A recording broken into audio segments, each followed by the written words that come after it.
어제 진주에서 발생한 살인사건 소식 이어서 전해드리도록 하겠습니다. 피의자 안인 득은 오늘 영장실질 심사를 받으러 가면서 오히려 억울하다는 식으로 말을 해서 공분을 샀습니다. 그런데 안 씨가 흉기 난동을 벌인 게 이번이 처음이 아닙니다. 9년 전에도 흉기를 휘둘렀는데 당시에는 조현병을 앓고 있다는 이유로 실형을 면했습니다. 차상은 기자입니다. YTN이 입수한 9년 전 안 씨의 다른 사건 판결문입니다. 지난 2010년 5월 진주도심에서 안 씨는 기분 나쁘게 쳐다본다는 이유로 20대 피해자 A 씨의 목에 흉기를 들이댔습니다.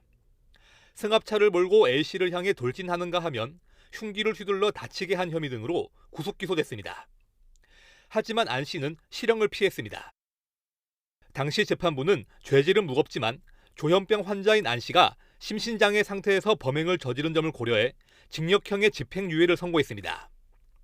안 씨는 풀려난 뒤에도 제대로 치료하지 않아 주변 사람과 갈등을 겪었고 결국 방화 살인 혐의로 다시 구속됐습니다. 저도 하소연을 갖다가 많이 했었고 10년 동안 다 꾸리고 많이 다녔습니다. 경찰 조사 결과 안 씨는 방화 3시간 전 근처 주유소에서 휘발유를 산 것으로 밝혀졌습니다. 범행을 미리 계획했을 가능성에 무게가 실립니다.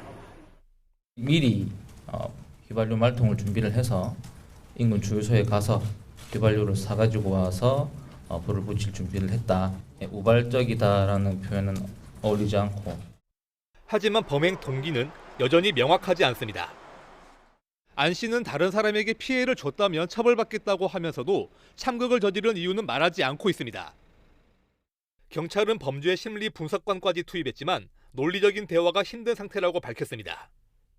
망상장애, 특히나 이제 피의자 같은 경우에는 피해 망상이 과도한 상태로 자신은 어떤 위해 세력의 지속적인 어떤 괴롭힘을 당해왔고, 경찰은 안 씨가 여러 번 문제를 일으켰는데도 제대로 대응하지 않아 참극을 불렀다는 지적이 잇따르자 자체 진상조사를 벌이고 있습니다.